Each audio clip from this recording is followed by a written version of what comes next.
Well, good Wednesday morning, friends. Mark Holmes here with my buddy Cowboy Joe Boo, as well as Joe Bear in the house. And as always, I want to say thank you all for watching, commenting, subscribing, and being part of the Joe Boo Sports Report. Without you guys, as well as you ladies, you know that this literally does not work. So let's get open for business here and let's wake up the football gods. Man, it is early. It is actually 6 a.m. I've already been up for about 45 minutes.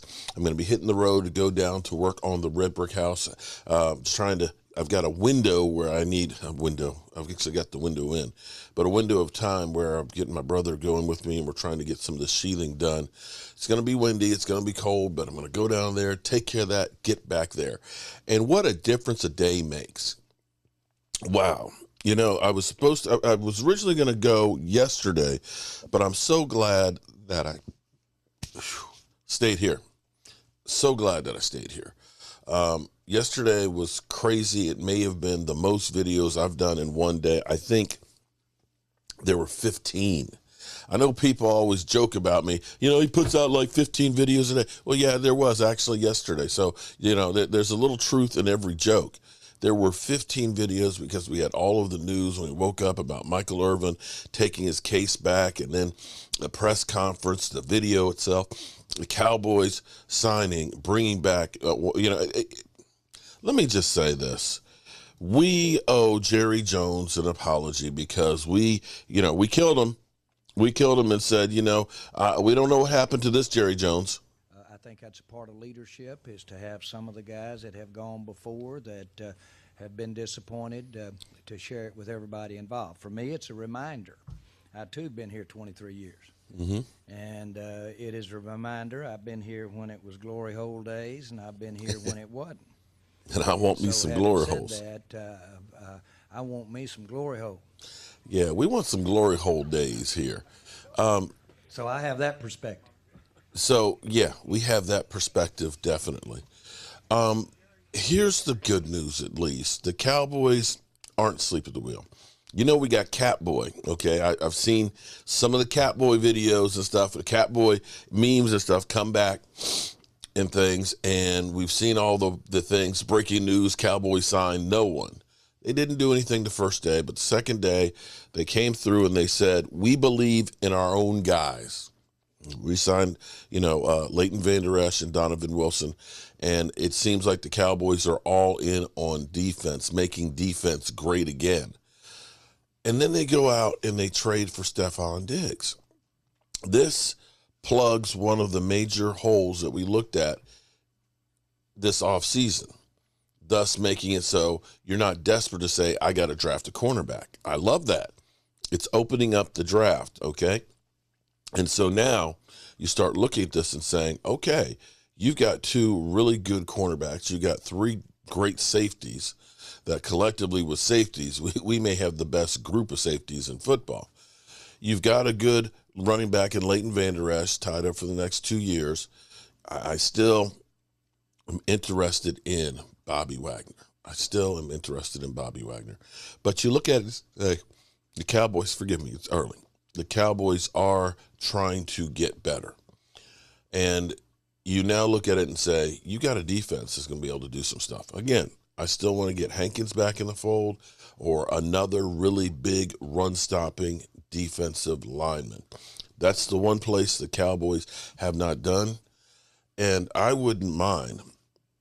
It would be about 6 years later than I wanted.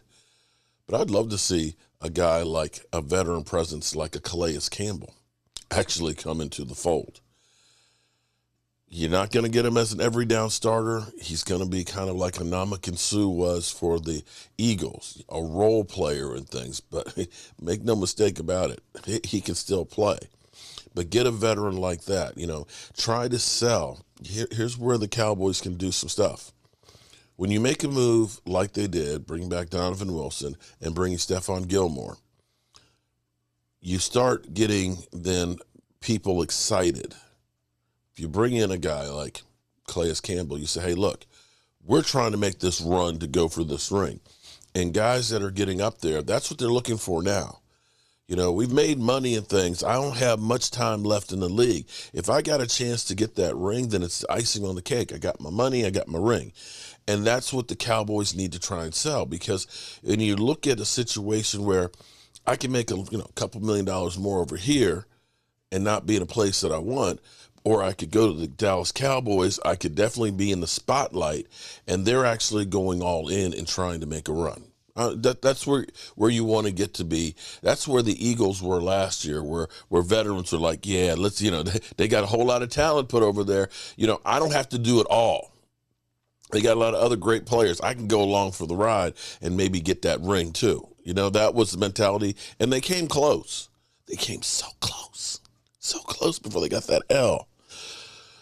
That's what we need to be this year. You want to be that destination that people want to come to. Now, from what I've heard, the Cowboys, as much as we're being all in on defense, they realized they screwed the pooch last year. They don't want to admit that they screwed up with Amari Cooper. They admit that, we should have held on to Cedric Wilson. But we all know that you can't take away talent from the quarterback and expect the quarterback to be able to play better. It's all collective. It's kind of like the knee bone's connected to the thigh bone and the thigh bone's connected to the hip bone.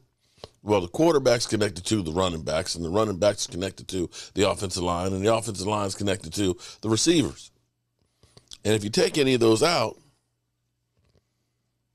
it doesn't work. So collectively, the Cowboys now, they're still working on that defense. They've gone all in, but you look at this and say, yeah, that defense can be pretty good. You want to add more to it, but right now, where we sit in comparison to last year, we're in a hell of a lot better shape. As long as we don't do something stupid like, say, trade CeeDee Lamb for a fifth-round pick. I mean, that's about the only way we're going to kind of really be where we were last year. But DeAndre Hopkins, as well as keep an eye out on Jerry Jeudy. We heard rumors about the Denver Broncos looking to move Huntley, Cortland Sutton, and Jerry Jeudy, and that they were in talks with teams. Cowboys could be one of those teams. Now, Jeudy is going to cost you less right now on the contract than Hopkins, but Hopkins is willing to redo his contract. If you get Hopkins, you might be able to get Hopkins for a third-round pick. Maybe. Just maybe. Quite frankly, our second-round pick is so far back, it's almost like a third round anyway. Our third round is really almost a fourth round. For me, I think I would be rather suited getting Hopkins than Odell. There's a bidding war right now for Odell. Odell, of course, they say he's looking for 15 to 20. I still say that's bullshit, because if I'm saying I'm looking for something, I'm not giving you a range, okay? Because automatically people are going to go to the lower number. I'm saying I want 20 million. I'm not saying I'll take 15 to 20. Okay, well, here's 15. You're not going to get the 20. Let's be real here.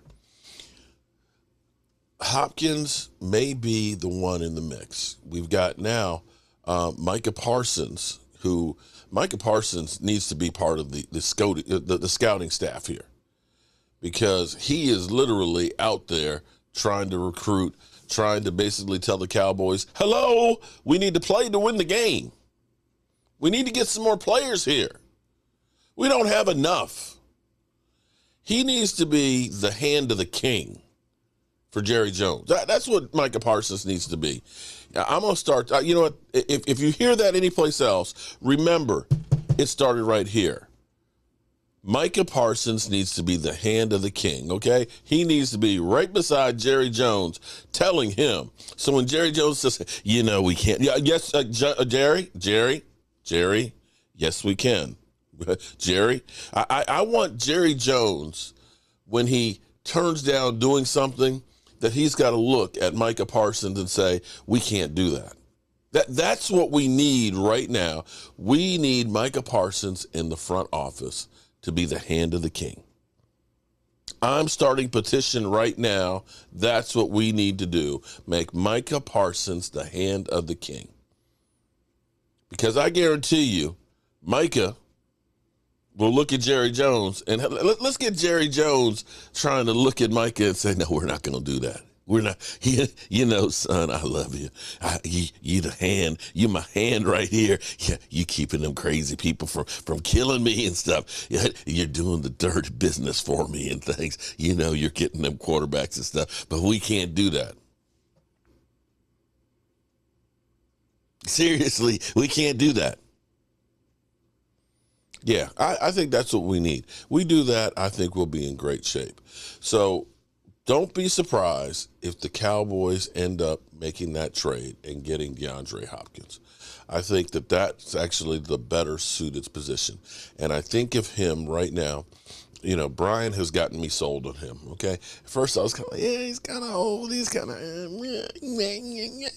but the more I look at his season last year of averaging 79 yards at reception, he can be that possession receiver, that slot guy that's got a great catch radius, that guy who can keep the chains moving and definitely can take some attention off of C.D. Lamb.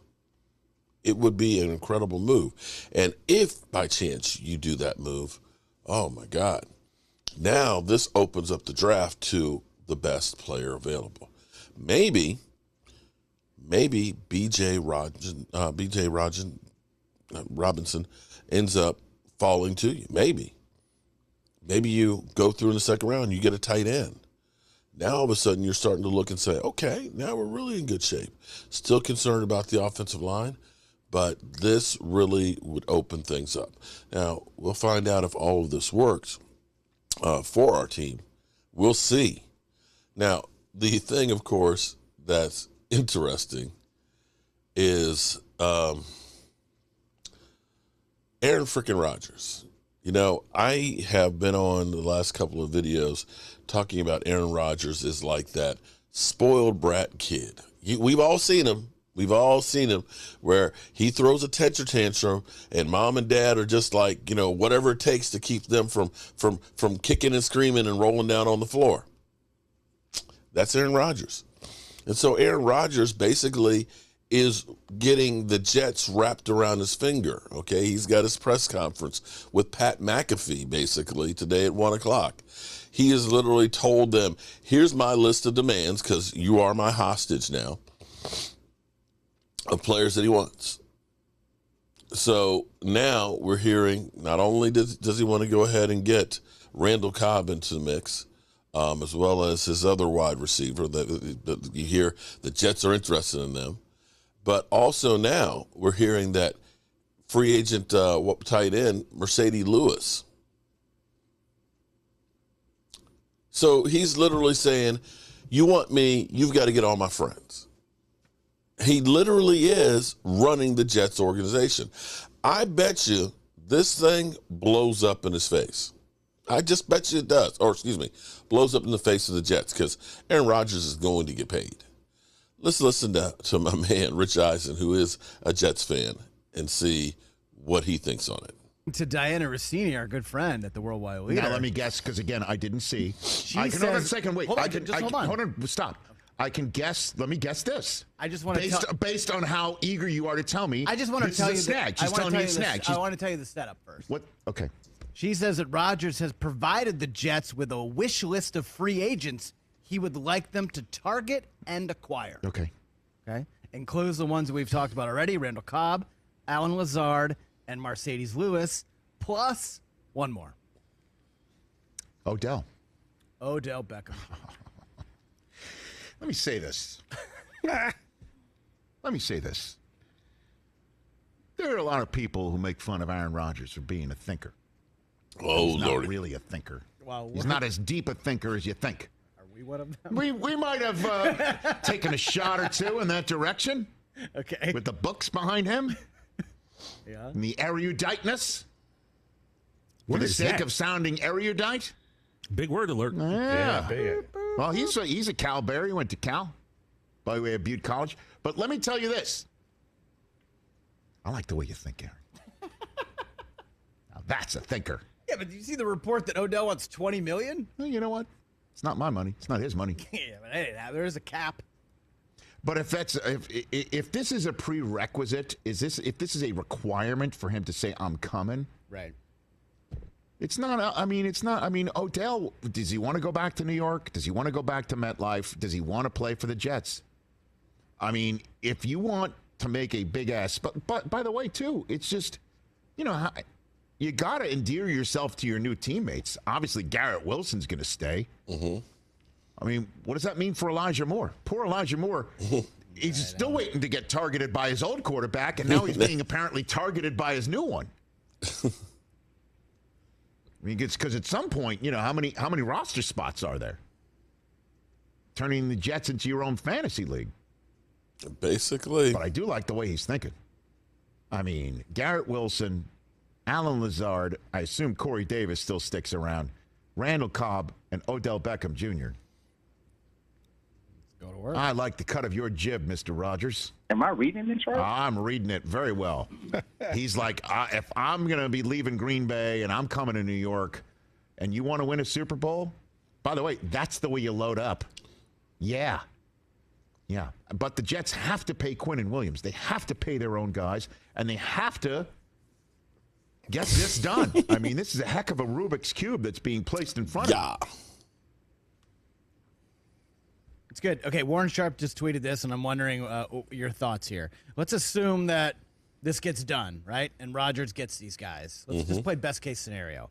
Rodgers gets all these guys. Lamar sticks around and plays with Baltimore this year. I think these are likely scenarios. Let's assume all of this.